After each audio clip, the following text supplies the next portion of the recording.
Derrick Jensen is an ecologist, author, and anti-civilization advocate. This is Derrick Jensen. I'm Duncan Gammy. You're listening to Dunk Tank. Cool. All right. I'm here with Derrick Jensen. Derrick, thank you for joining me today. Oh, thanks for having me. So how are you doing with this? How's your pandemic for you? Is it going well? Well, it's personally it's not mattered much because I'm a writer, aka hermit, and so social distancing is my life anyway. Yeah, so I or another way to say is I don't get out much. And I live in a county, by the way, that only has 3 cases so far. It's a very rural county in northwestern California, and so honestly, for the most part in this county, life is going on as normal.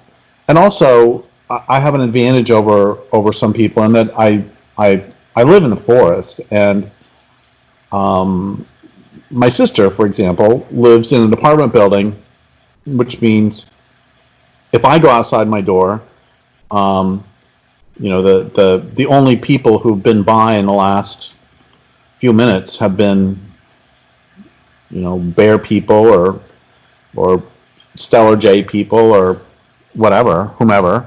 And my sister goes out of her door, and of course, there's been 20 people walk by, 20 human people. Right.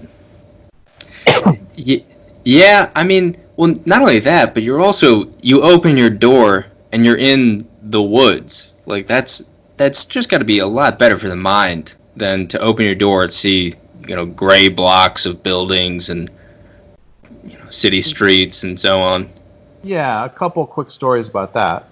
One is that through my teens and 20s, I always liked music quite a bit. And then in my 30s, I lived in Spokane, and I listened to music constantly. Like the entire time I was awake, I would have music on, whether it's rock music or classical or blues or whatever.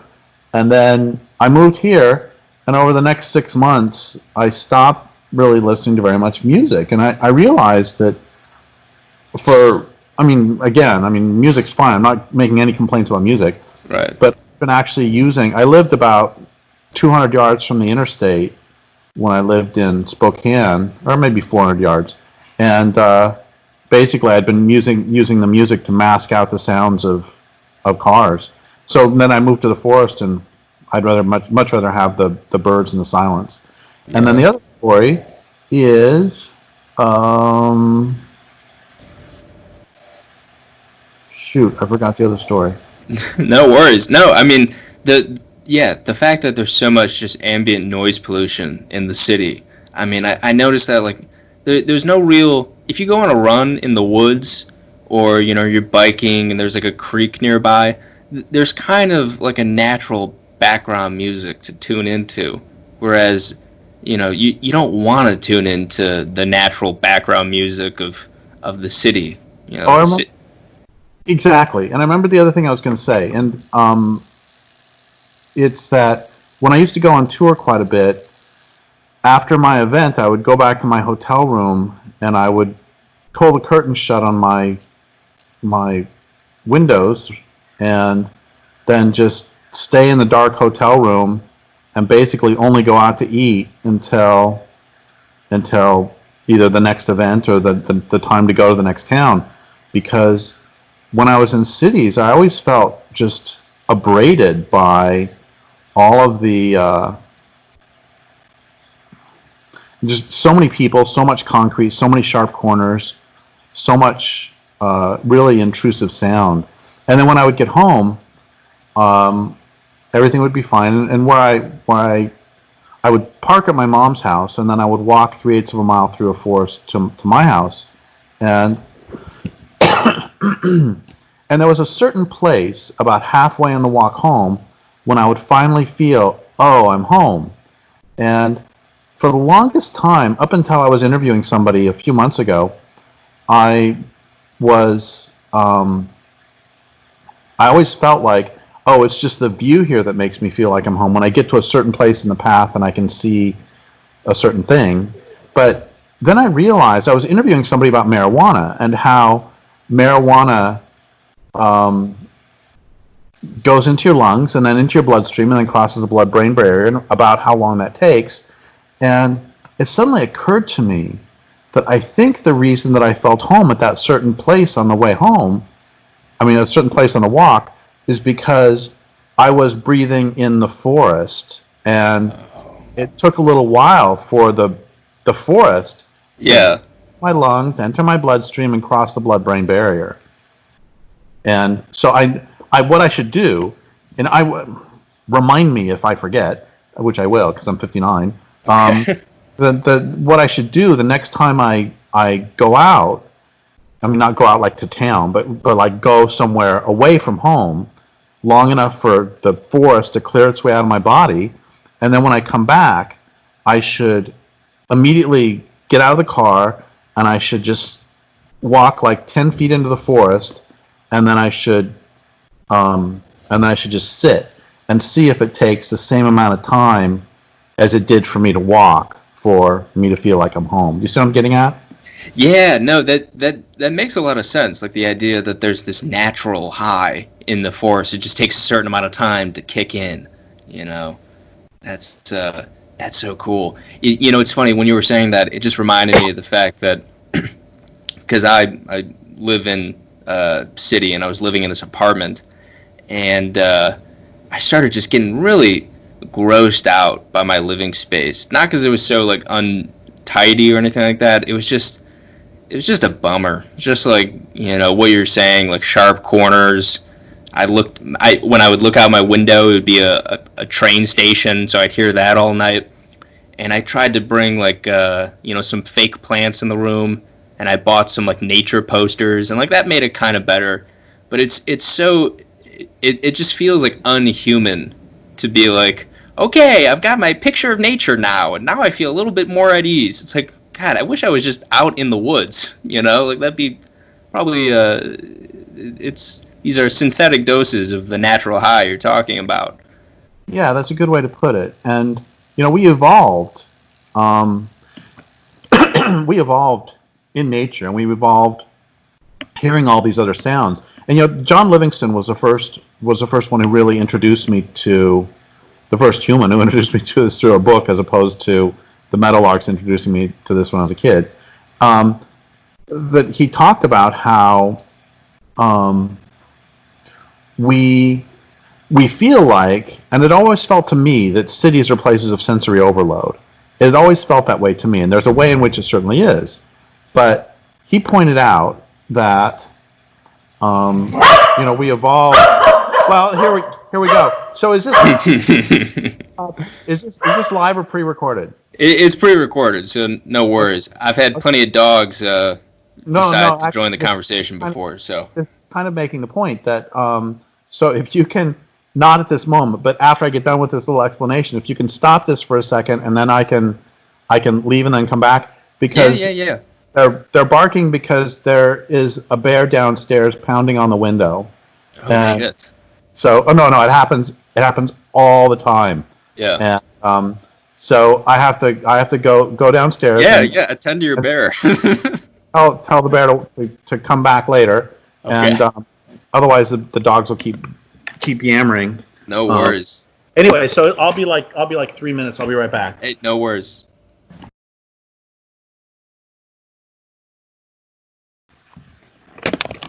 Sorry about that. I'm back. No worries. Anyway, so John Livingston says that cities Wait, hang on. Before you go ahead, this is normal for you? Like bears just pawing at your window? Is this like a threat at all, or are you just used to it? Oh no, it's no threat. It's they're just neighbors, and I see this time of year. This I'm seeing one bear a day this time of year.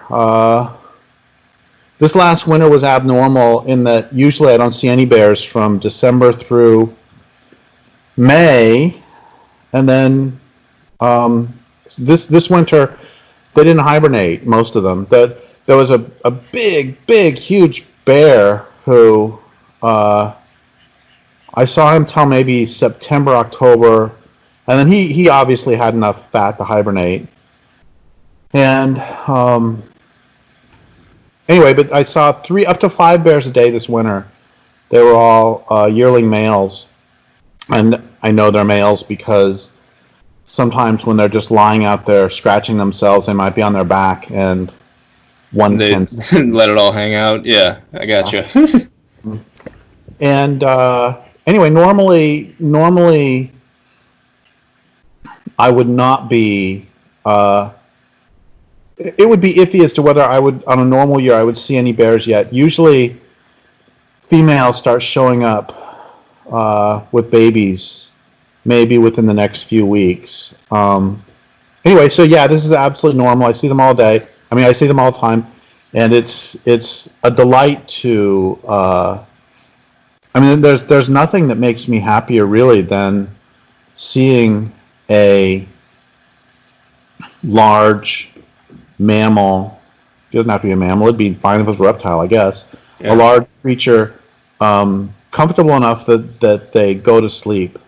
And I mean, it's that big male who was here last summer. He would often. I would wake up and go look outside, and he's sleeping on the porch so soundly that his lips are fluttering, because he's just deep asleep and snoring. Yeah. And it's partly because I leave a welcoming place here. That some of the neighbors shoot them. Most of the neighbors will at least chase them away. And my idea is always that they're basically refugees in their own home, and that I will just welcome them, and they can always. And this is all not fun and games, by the way. A few years ago, there was a who decided that my tires on my truck were something fun to play with, and it was chewing them. And of course, bear teeth and tires don't go very well together. So what I did is the first time I was, oh, that's so cute. Yeah, I'll put up with $70 or whatever to buy a new tire. And the second time was like, stupid bear. And after the third time, it's like, okay, I got to figure this out. So what I did is I went to the tire store, and they gave me 12 or 15 used tires, just that they were going to throw in the dump. And I threw them around. And, if the baby bear wants to chew on a tire, let it chew on one of those. And then also I made nail strips, pounded nails through pieces of wood, and then I would put those right next to my truck. So it's like encouraging it to play with the others, and also making it so it couldn't get access. And then once the baby got out of that phase, I haven't had to put the tire strips out there. But this last year they did decide to tear up my porch. Oh wow! And they didn't tear up the whole thing. They've only there's only like one big hole you can fall through. I'll have to get it fixed one of these days. But anyway, that's a cost we pay for living in nature and living in their home. That's the key thing here. Is I always, when I moved here, I recognized that I'm on their land, and so yeah. Well, but hey, can I jump in there? Because when Sure. I've heard this argument before, and I genuinely don't know how to feel about it. Because on the one hand, yes, we are on their land, but at the same time, there is an argument to be made that, okay, what if the bears decided to get up and move somewhere else and go and venture into new territory in nature, in a state of nature? Would they have a right to do that? Would humans have a right to wander wherever they want around the globe and adapt life to their needs as they see fit? You see kind of what I'm getting at? Like, Well, what is their land? Does land really belong to anybody? I think it belongs to you. Well, it's better to say you belong to it if you have generations of your ancestors have lived there and their bones are mixed in with the soil. Or you can also talk about possession, because interestingly enough, leaving humans out of the picture, okay, you ready to remove Please. humans from the picture for a minute? Yeah, exactly. Um, you know who kills the most wolves? Um, Other wolves. oh, wolves, yes. Because, so they have a pack, and everything's fine, they're hanging out, and then, oh, there's really interesting, take a look if you want sometime, there's really interesting maps. They've put, GPS on wolves, which I don't like, but then they've tracked where they go. And they have very specific pops. That's not as exciting. That's not a bear. That's just one of the cats being crazy. Anyway, and wolves will have territory of their own, and when the family pack will send out a wolf. That wolf is going to strike out on his or her own to make a new family, and that's a very, very dangerous time for them, because they have to cross other packs to get to wherever it is they're going, and the other packs will kill them. Which, by the way, is also, when one calls, which I never do, when one calls Fish and Game or whomever on a wild animal and they relocate it, the relocated animal almost always dies because somebody else already lives there, and that's their territory, and they will defend that territory, often to the death. So it's how did this come up? Oh, because I'm on there. But leaving all that aside, Yes. when I moved here, I don't have a problem with me walking through the forest, or me living in a house, or doing anything else. But my bottom line is, and I've been aware of this from the very beginning, Dear Abby once said that the central question of any relationship is better in than out. Am I better off in this relationship, or am I better off out of that particular relationship? Mm. And what I wanted to do is to make it so wild native species were better off because I'm here rather than me not being here. And so that includes providing sanctuary for them. That includes, doing whatever it takes. Well, okay, I'm going to say this, even though I'm admitting something that is illegal. Okay, please. So the whole relationship with the bears really started with my mom, and it's a longer story than to go into now. But the point is that there are several times over the years that my mom would save bears who had been shot by humans, and she would do that by getting antibiotics. We've seen bears with legs swollen up twice normal size. We've seen bears with huge abscesses, and so what we would do is buy Cipro online, and from all those spam you get.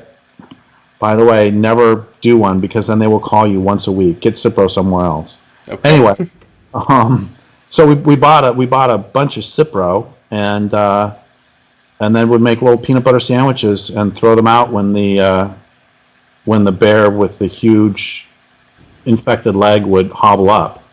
And 10 days later, after of course antibiotics, leg's fine. Well, my leg's not fine; it still has problems, but the infection's gone.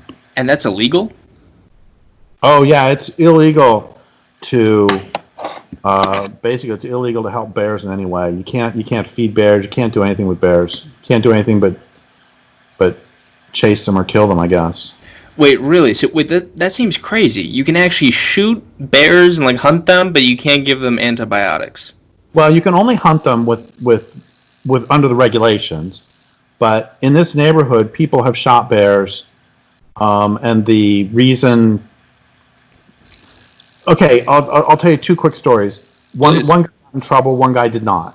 The guy who got in trouble, this was not in the neighborhood, this was in another town about 20 miles away. He was feeding bears donuts, and he was doing this, it's called bear baiting, that you feed the bears donuts, and then you get them really fat, and then you shoot them. And he killed, and then he had the audacity to claim this was the trophy bear, the biggest bear that was ever done in the county, ever killed in the county. And then when it came out that it was such a big bear because he'd been feeding it donuts, then he actually, I don't think much happened to him, but he got fined, etc. So that's illegal to bear bait, to feed bears and then shoot them. On the other hand, somebody in this neighborhood shot a bear because it was he had, not on purpose for the bears, but he had left some Mountain Dew on his porch. And if you have anything associated with food anywhere near bears, they will eat it. And like my mom's car has, it's only, they're small. She has two small puncture marks in her back fender because one day we forgot to bring in groceries and left them in the back, and they took a bite of the fender. Anyway, so anything associated with food, they'll come after it. And their sense of smell is like, I think it's either 10 or 100 times stronger than dogs. It's very, very strong. Anyway, the guy left Mountain Dew on his porch. The bear came up to drink some Mountain Dew. God knows why anybody would want to do that. And he shot the bear. And that was perfectly acceptable because the bear was on his porch drinking his Mountain Dew. Of course, so yeah. Really... Wow. That's unreal. The guy was, I mean, you know when I say of course, yeah, I'm being sarcastic, right? Oh, I get it. Okay. You were saying, sorry, I cut you off earlier. You were talking about John Livingstone? Yeah, so John Livingstone talked about how cities, yes, are places of sensory deprivation or sensory overload, but they're really places of sensory deprivation. And the way he put it is, remember, we evolved in wild nature. And, excuse me, and when, okay, right now, what percentage of your sensory perceptions, I guess sensory perceptions is redundant, what percentage of your perceptions are either created by or mediated by human beings, as opposed to created by non-humans? For myself, and I'm counting pets as mediated by humans because they're under our control. In this moment, 100%, no, I'm looking through a window, that means it's mediated though. Okay, so 100% of what I see, hear, smell is either of human origin or is mediated by humans. If I were outside, I could at least see and hear and smell the forest. But in this moment, everything. I mean, there's a cat over here who's clamoring around in a box, and I'm hearing it clamoring in something made by a human. And the point that he's getting at is that when everything you perceive has been created by or mediated by humans, you're in sensory deprivation, and when you're in sensory deprivation, you begin to hallucinate. And these hallucinations are what he calls most of our ideologies. And this really makes sense. Another way to say this is, if everything you perceive is created by or mediated by humans, you can come to believe that humans are the only ones who matter. Mm. And that was an incredibly important point for me. You can come to believe. Another way to say this in a different way, having to do with food, is if your experience, not what you think intellectually, but if your experience is that your food comes from the grocery store and your water comes from the tap, you'll identify with that system and you will defend to the death that system because your life depends on it. If, on the other hand, your experience is that your food comes from a grocery store, comes from the land, and your water comes from a river, you'll defend to the death those because your life depends on it. And this is so, this permeates every part of our being, every part of of everything. A few years ago, maybe 10 years ago, 12 years ago, I wrote this book called Dreams. And one part of it that sticks out in my head is that at one point Sam Harris is talking about how basically any Christian from the 15th century might know everything there is to know about Christianity, which is a crazy thing for him to say right then, but would be an ignoramus on every other subject. And I really objected to this strongly in the book. And let's leave off the whole Christianity thing and just take anybody from the 15th century and compare them now. And yes, we can look up on Google and find out what the nearest star is, and we can find out all these things about what the sun's composition is, but can you navigate by the stars? Can you find your way home by the stars? No. And probably the average person in the 15th century, if they were a mile and a half from home, they look up at the sky and they know where to go. And could you, and I'm not putting you on the spot because I sure as hell couldn't. Right, Could you, if you were out in a forest right now, could you find some dinner? No. I would probably make somebody's dinner. Exactly. So there you go. Could you figure out whether to avoid this bear or not?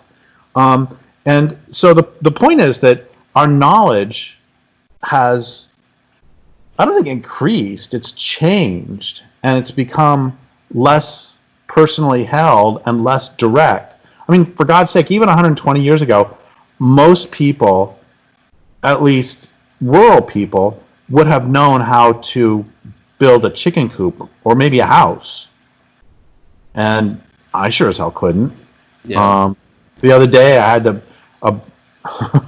a bear put a paw through some rotting wood in a shed, and I had to nail some boards over it. And that's pretty much. I was very proud of myself for this great constructive achievement of finding 2 rotting boards and pounding 3 nails into each one. Yeah. But 100 years ago, that would have been, or like my mom, she died a year and a half ago, and she knew how. I mean, sewing was absolutely second nature to her, and I've read about how sewing as a skill, both with a machine and by hand, are completely collapsing because of cheap clothing. And so there's all sorts of.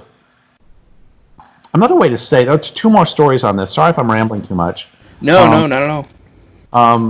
One is that and I mean, I write books, so of course I'm in favor of literacy. Yes. But they've done studies that when people become literate, both individually and as a group, their memory goes down. Their capacity to remember goes down. This makes perfect sense because you no longer have to remember a phone number. You no longer have to remember a thing. You no longer have to remember anything because you can write it down. And so there are some trade-offs. Another example of that is when I was a kid, I had this weird gift that I could add and multiply phenomenally fast. And so, how old are you? I'm 24. Oh God, you wouldn't certainly not remember this, but you may have seen in movies. You know the old style cash register, like you see at a grocery store. Oh, sure, yeah, I've seen it in movies. So I grew up with those, and at the grocery store and at the fabric store and other places, when I'm maybe 7 and 8, I was a little showman, or my mom would show me off or whatever. That I would stand there at the cash register as they were doing the groceries, and I would say the numbers out loud. So we buy bananas for however much they were, 14 cents, and then bread for 27 cents. That makes 41, and I would just add it up out loud. And the checkers would call people from all over the store. You got to come see this. Okay, so I had this real gift. I could do this, and you know when I lost it. When I got my first calculator for a birthday present or for whatever present when I was about in 7th grade. That's about when calculators came out for the nerds. And I started using a calculator, and I lost the muscles to do it. Yeah. And the point is that I outsourced. Oh, I love that. I outsourced arithmetic. Yeah. And so my point is that all of these things, even oh God, the other day I was okay. I don't have a cell phone. Good for you. Thanks. The other day I was at the store and I lost my wallet. I mean, no, I had my wallet. I lost my car key. I'm like, what am I going to do? And then I realized that because I have an address book at home, I don't actually know anybody's phone number. It was like, Right. I realized I can't even call anybody to come pick me up. Eventually, it ends up that somebody had turned in my key and everything was fine. But for like 10 minutes, I was like, I don't know what to do. Well, it speaks to this weird infantilization almost of all of us, where it's like, on the one hand, you can rationalize it to yourself and be like, oh well, this is a division of labor, and I don't know where my food comes from. I don't know how to build my own house. I don't know how to basically all the natural things that humans had to do to stay alive for thousands of years. We don't have to do those things anymore. We don't have to create heat for our own homes. Like, I don't know if you saw Michael Bloomberg talking about he was talking about farmers. He goes, being a farmer is the easiest job in the world. I could teach anybody to do that. Like, you dig a hole in the ground, put a seed in it, and pour some water on it. It's like, billionaire Michael Bloomberg? Yes, yeah. And wait, just a second. Please. I have to tell you, I have been a farmer. I mean, I have spent. Okay, apart from writing, that's the other job I've done as an adult. Oh my God, okay. And I have to tell you also. I mean, I'm not valorizing farmers as like the best people in the world. Some of them are anti-environmental, whatever word I'm allowed to say. Right, sure. Some of them are. But that's one of the stupidest things I've ever heard. That's really stupid. Anyway, sorry. Go ahead. No. I mean, I'm interested to hear your take on that, because it's like, I've never been a farmer. I've grown like tomato plants, but like even I know, I'm like, okay, there's no that's got to be oversimplified on just a huge level. Okay. And yeah, please. Two things. One is I was a beekeeper for 10 years. Excuse me, just a second. And by the way, this is not COVID. This is a medicine I've been taking for the past year. It gives me dry coughs. No, you're good. So don't worry. I'm not keeling over right here. Okay, good. So I was a beekeeper for a long time. It's really hard work. And then also, so far as knowing what to do, I'm finishing up a book right now, so I guess I can say this, and I've said this in public before, that because of the Crohn's disease, and because I live in California, I started growing pot 15 years ago. And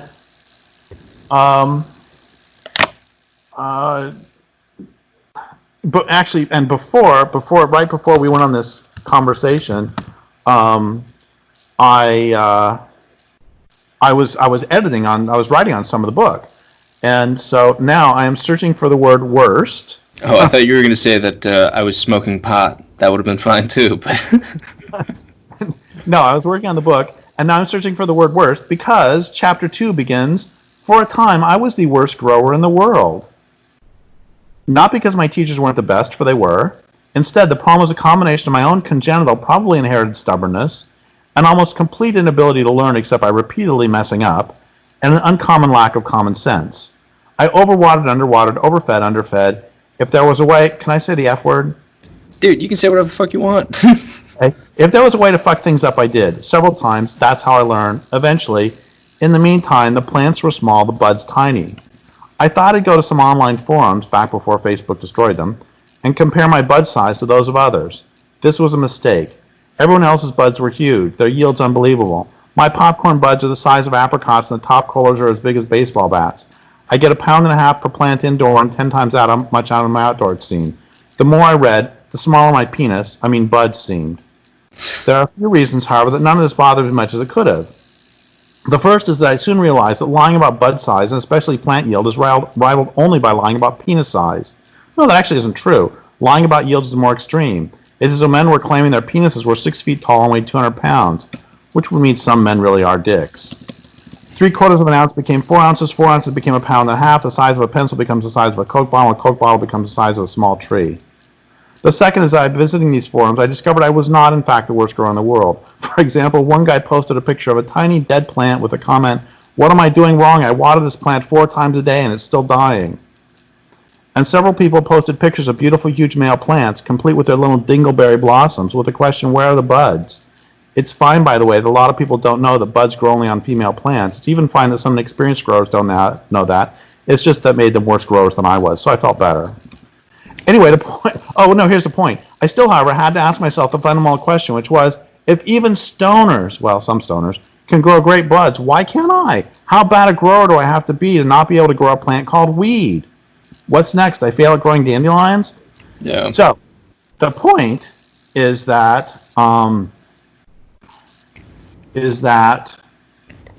even growing marijuana, which can be grown by fucking stoners, it took me probably 4 years to learn how to grow.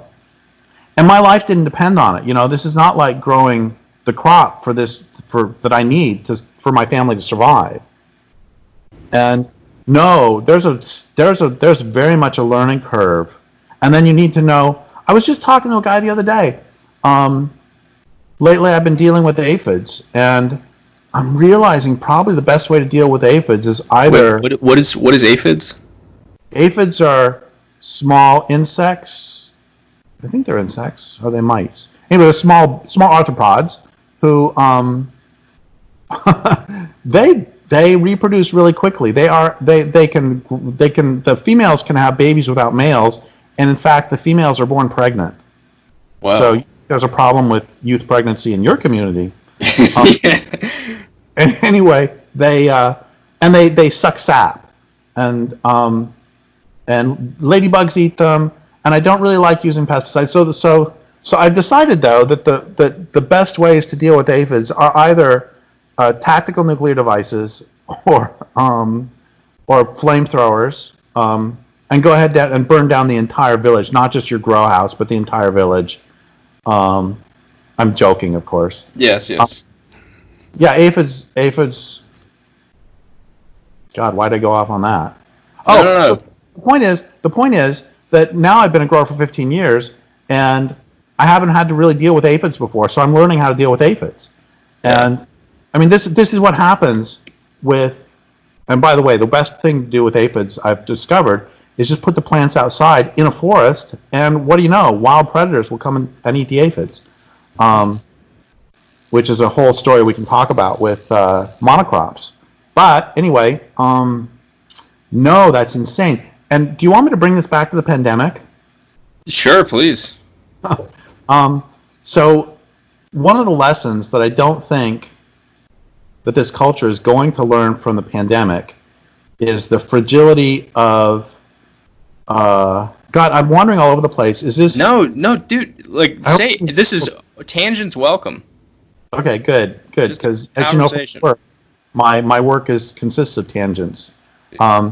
Anyway, well, I'll back up a little bit, and I'll back up even more. And so I got like 3 stories here. One of them is that the first thing I ever wrote for publication in a major magazine was, interestingly enough, about a pandemic. It was a very short article for the New York Times Magazine about collapse in beekeeping in honeybee populations that was happening in the 90s. And it was not the colony collapse disorder that came later. It was, I don't remember if it was varroa or tracheal mite. Anyway, it's a pathogen that swept the nation very quickly. And I pointed out that the way beekeeping was done was a recipe for was a perfect situation to create this some pandemic, which is you need bees in concentrations to pollinate, and so to pollinate monocrops. And there are basically the most of the world's supply of almonds is from basically around Modesto, California. And so you get, I don't know, 500,000 or 1,000,000 or 250,000 or some huge number of hives are brought there to pollinate, because the almond growers will pay the beekeepers quite a bit of money for just 3 weeks work of moving bees in and out. And so there's a huge concentration there. And that's, if you were a pathogen trying to create a perfect situation to propagate, you want to pack your intended meat in tight. So if one hive has a pathogen, it can jump to the next hive really easily. And then after almonds are done, you move around to oranges or cherries or whatever it is you move to, and then eventually you take your bees up to, say, North Dakota for the summer. Meanwhile, other beekeepers in North Dakota were taking their bees down to Florida for the oranges for the winter. And so what this means is your pathogen has been able to jump from one hive in Modesto to another, to another, to another, and then move up to North Dakota, where it jumps into another hive that next year is taken down to Florida, and there it jumps into another hive that during the summer is taken up to New York. So you've covered the entire country within a couple seasons, within a season and a half, within a year and a half. And so these conditions are just absolutely perfect conditions of packing your intended meat intended food into a tight place, and then giving that great mobility. And is this sounding familiar at all? Yeah. And so I'm actually surprised that we haven't had just pandemic after pandemic. It's frankly a miracle that there haven't been more, because you can have one person gets it in, where we won't even blame China for this, even with the wet markets and everything. We'll just say one person gets it in New York City, we don't care, and then they're on a plane to Berlin, and on the plane they have interactions with all these other people on this recirculating air system, and then they land in Berlin, they shake hands with 15 different people, they all go to 15 different countries. You've been able to move a pathogen not in a year and a half, but you've been able to move it in a day and a half all around the world. Yeah. Extraordinary system. So that's one thing. Second story is the moment. So I was just sort of paying peripheral attention to the whole thing in Wuhan, and then the moment I started really paying attention was when 2 days after they locked down Wuhan, a Hyundai plant in South Korea shut down. And the reason they shut down is not because of the sickness, but because it used to be, and if you know my work, you know that I don't want to keep industrial civilization going. Yes. But if one were going to keep industrial civilization, if one were going to keep an industrial manufacturing facility going, back in the 50s, 60s, 70s, 80s, one would have, say, a month's worth of parts for whatever it is one assembling. If it's a car facility, you've got all the parts for a car. You've got like a month stacked up. So if there's some bad thing happens, you can keep going. But it ends up that that's a waste of a lot of money, because basically because you keep a rolling inventory, that's a month's worth of parts that you have the money spent on that is never coming back to you, because you have to buy new parts with it. It's keeping too much inventory. They realized that with instantaneous shipping, with instantaneous communication through computers, instantaneous shipping, all this fast global transportation, that it was a much better use of their money to only have what's called a just-in-time system, where you only keep the inventory on hand to be able to operate, in this Hyundai plant's case, for 2 days. And on the good news for them is that this frees up a bunch more money that you can spend on cocaine, I guess. Yeah. The bad news for them is that you don't have an insurance policy, because that inventory was a 1-month insurance policy. And so people have asked me if there was one lesson. I mean, if there was really one lesson I wish people would learn from the pandemic, it's that we've overshot carrying capacity. This is going to happen again and again, and nature is saying cut this out. I don't think we're going to learn that lesson. If there was one lesson I could realistically hope within this political system that people could learn, it would be that it's really stupid, especially with your food systems, to have food coming from around the world, because it can be interdicted for any number of reasons. So it's crazy to have things upon which we are reliant come from a long ways away, because it can be interdicted by hurricanes, it can be interdicted by war, it can be interdicted by disease, all sorts of reasons. And that's just, and this goes back to the Bloomberg thing too, because you know how it's really fun, and I don't want to come across as defending farmers, because again, farmers are some of the most nature-hating assholes on the planet. And some of them are okay. Not all farmers, as they say.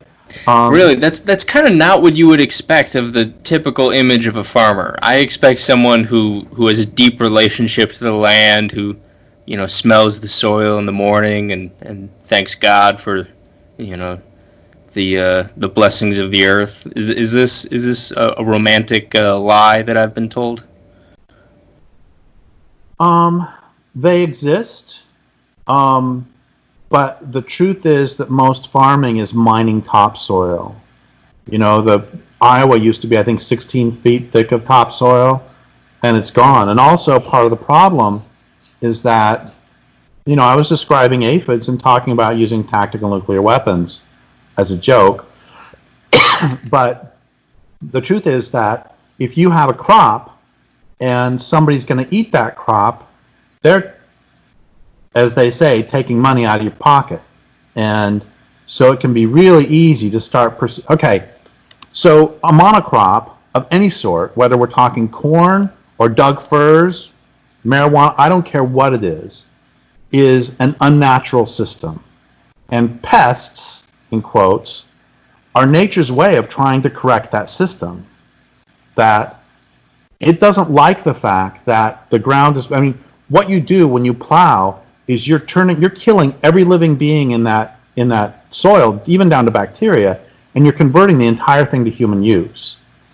And the only beings who will be allowed on that land now are those who don't in any way interfere with your crop. So for example, they grow bird seed in parts of Dakotas, and they kill all the birds who are trying to eat the bird seed.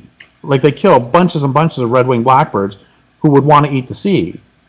And if you're perceiving this land as belonging to you and the crops on it as belonging to you that you get to sell, it's really easy to perceive anyone who eats those crops, whether they are red-winged blackbirds, aphids, or elephants, as your enemy, and to end up very much hating nature. I got to tell you, I hated tracheal mites when they were killing my bees. My bees. They're not my bees. They're killing the bees that I perceive myself as owning. Right. And so yeah, it can the measure by which I would judge any farmer's love or hate of the natural world would be twofold.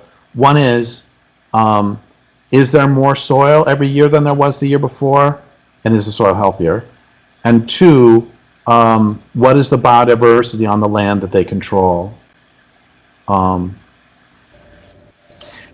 Anyway, what I was going to say is that, not wanting to valorize, now that I've trashed them quite a bit, it was a big thing back in the Reagan era for sort of a lot of politicians to go, why do we subsidize farmers? That's just terrible to have a subsidy. That's all pork barrel farming. And I suddenly understood it one day when I realized that there is, well, first off, everything within capitalism is subsidized really heavily, so you should just subsidize whatever you want that is good for the land, really.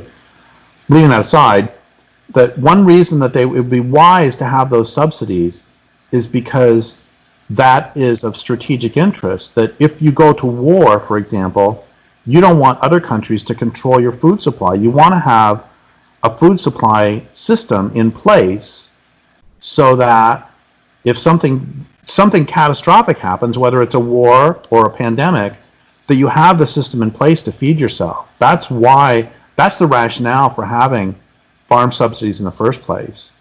Unfortunately, they subsidize huge farmers more than they do small, tiny family farmers. Yeah. Anyway.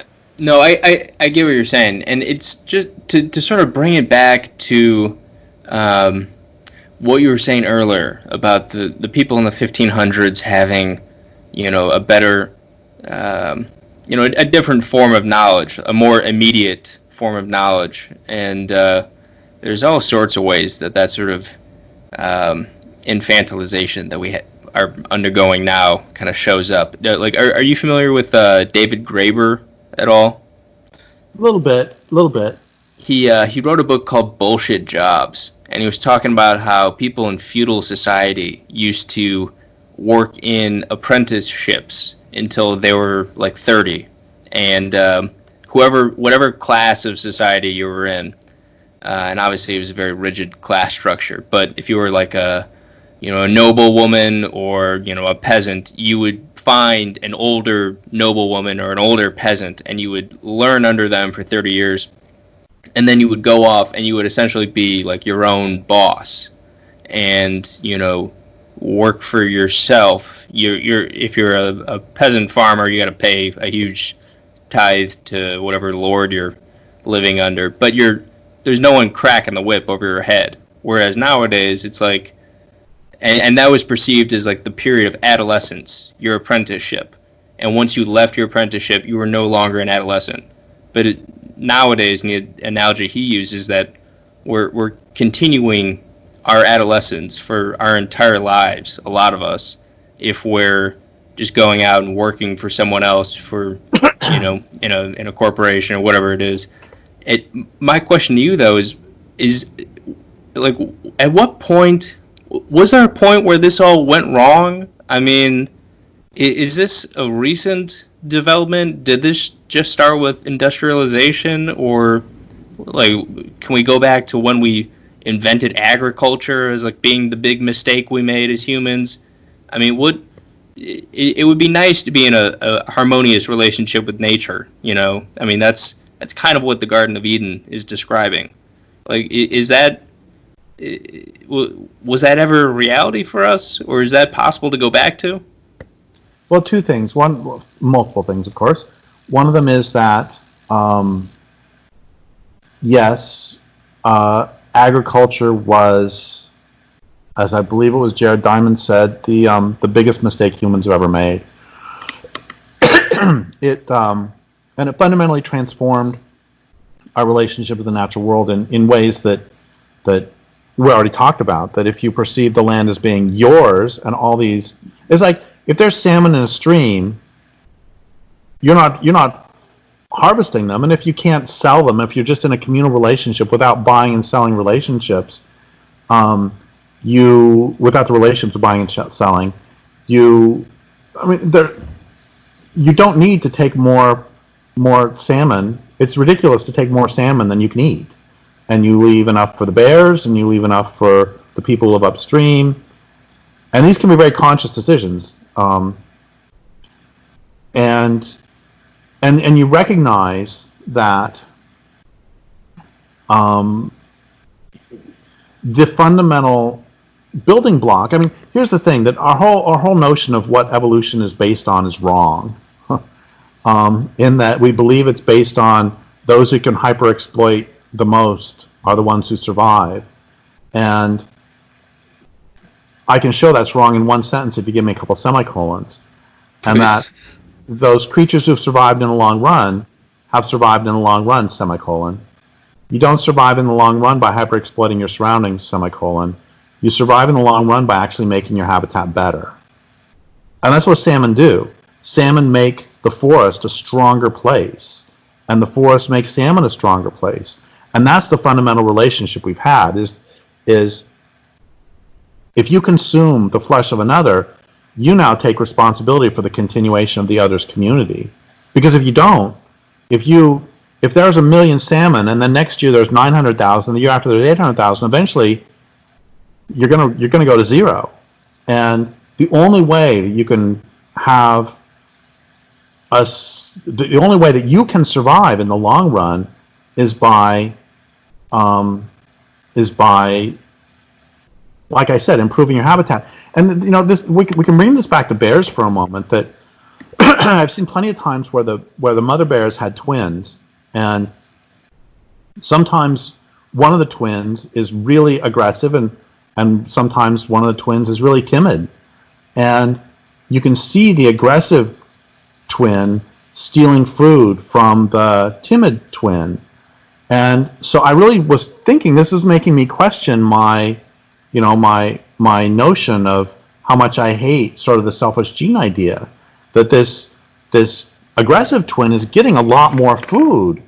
But I've also seen, well, the bear that I mentioned who got shot for eating or drinking the Mountain Dew, that was an aggressive twin. That had been literally one of a set of twins who was really, really aggressive. And so the point is that it's a really smart evolutionary strategy to have some twins who are really aggressive, who will under some circumstances what's the word when you do really well at something? They will excel. Excel. Who will thrive is the word I was looking for. Who will thrive under some circumstances, but there are other circumstances in which it's in their best interest to be very cautious, very timid, and don't do anything. I mean, that one incredibly aggressive bear, it was just temperamentally not aggressive like mean at all, except to his sibling. Her sibling, actually, she was very aggressive. Also, I can't tell you how many times that particular bear I almost saw fall out of a tree, because it would be the one that would climb way up in the tree and crawl way, way, way out on a limb, and then start crying because it had gone too far out. And the other one would never go way out far on a limb, and it almost fell to its death any number of times. I mean, this thing was just an accident waiting to happen. So what's my point? My point is that we can even see it there with the bears, that sometimes it's in your best interest to not be so aggressive. But anyway, the mistake we made was in agriculture on both an epistemological level and on a physical level, because one of the things that happens is, like I said, agriculture allows you to convert the entire land base into human use, which allows you to increase population. On the other hand, it also decreases carrying capacity by destroying the land, which means you have a choice.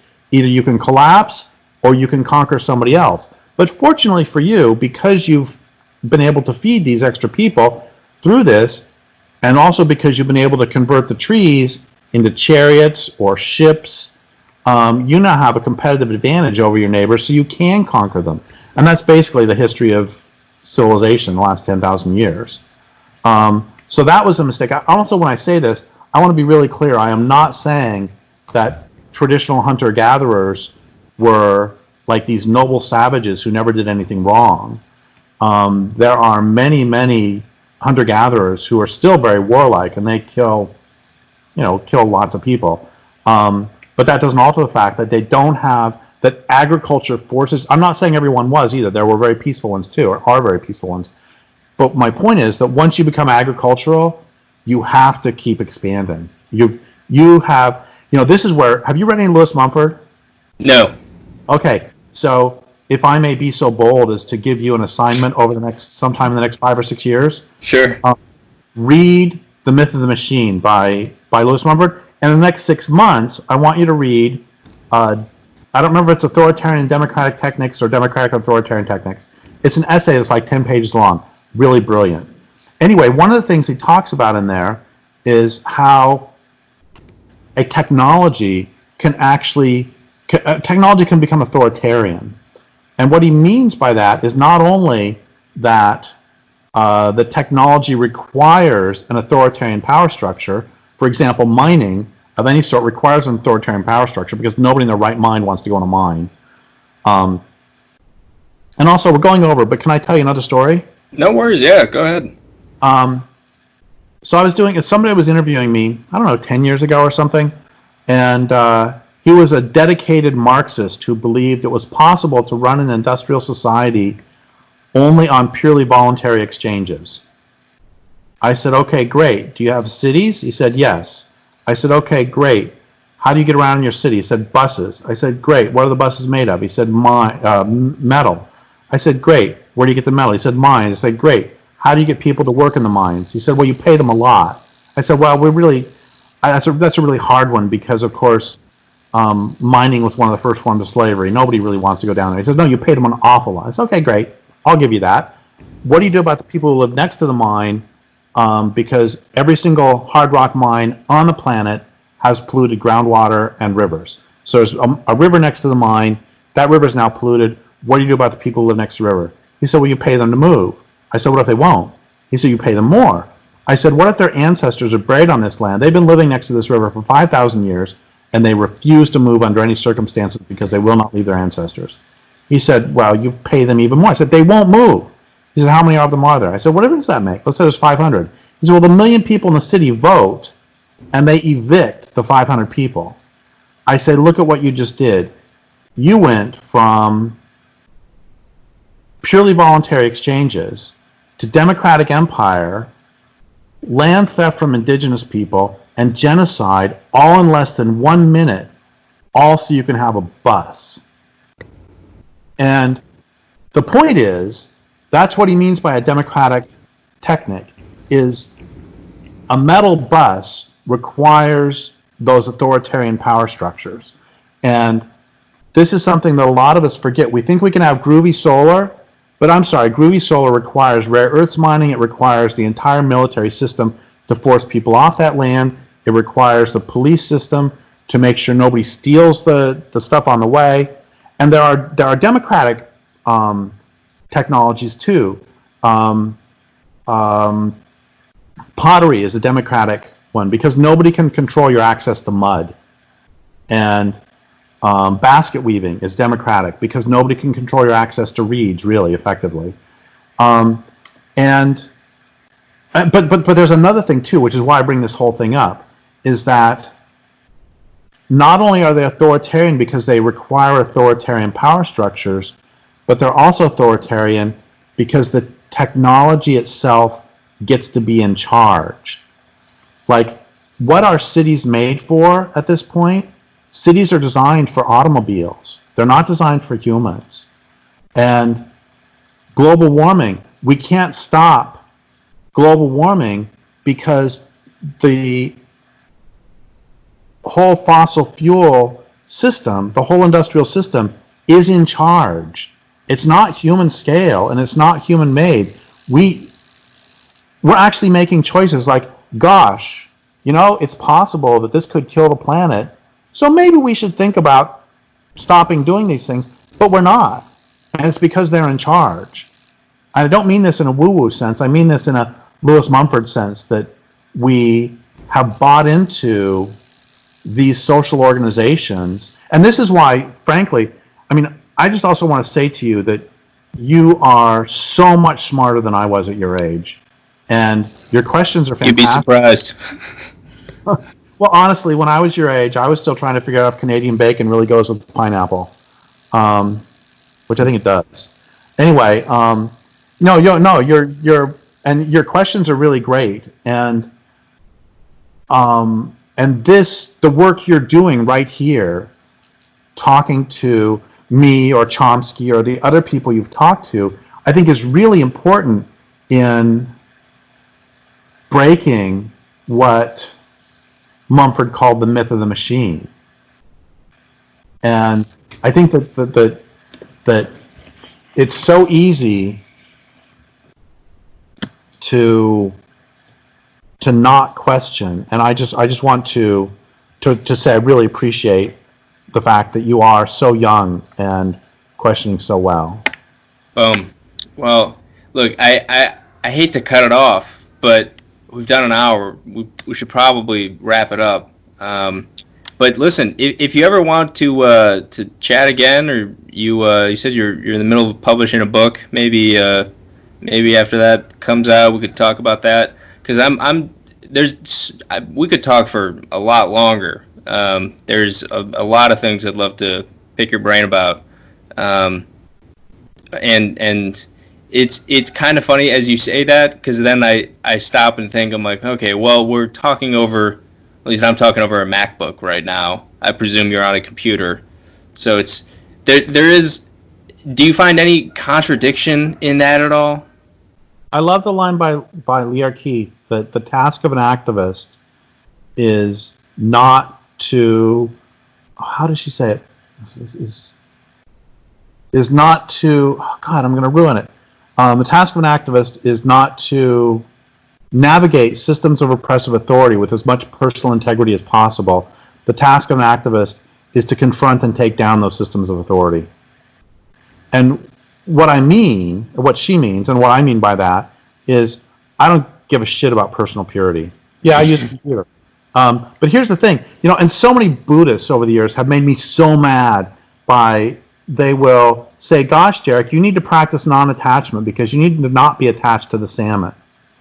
And you need to just not care if they go extinct because we need to not be attached. That is such fucking bullshit. Yeah. But what we should be not attached to is the technology. And that's, I use a car because I live in a town that doesn't have any public transportation. And I use a computer because it makes me more effective. I am not going to try to take on the system with both hands tied behind my back. I don't give a shit about personal purity. What I give a shit about is every year that there's more wild nature than the year before. Every year more wild hummingbirds. Every year more wild salamanders.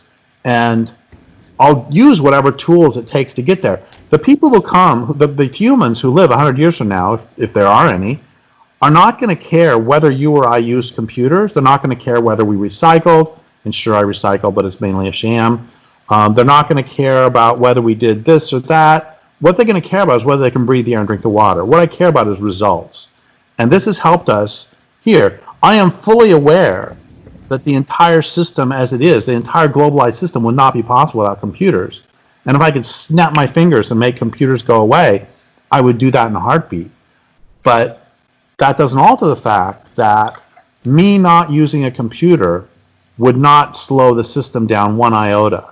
So, no, I don't actually feel any sort of problem with that. I don't feel that contradiction doesn't bother me. I don't see the contradiction. Yeah, no. I think that's fair, because at a certain point, it's like, all right, what do you want me to do? Live in like a log cabin and not talk to anybody? Like, at that point, you really are like, Ted Kaczynski, but not obviously not violent. I mean, that right. I think there's that sort of withdrawal does not actually help. No, oh, absolutely, it's not good for you either. You got to be in some kind of social. True, some kind of society. But I wouldn't need a computer for it. Oh yeah, fair enough. Anyway, so back to the original point. Yes, I'd be glad to do an interview. You can set up, do another one. We can set up with Heather, and let me know when this is going to be out, and I will, and send me a link, and I will pass around. Boom. I'm glad to do an interview with you. Thank you very much, and thanks for your time. And Derrick Jensen, everybody. Oh, thanks so much for having me. Alrighty. Thank you to Derrick Jensen, and thank you for listening to Dunk Tank. I'm Duncan Gammy. See you next time.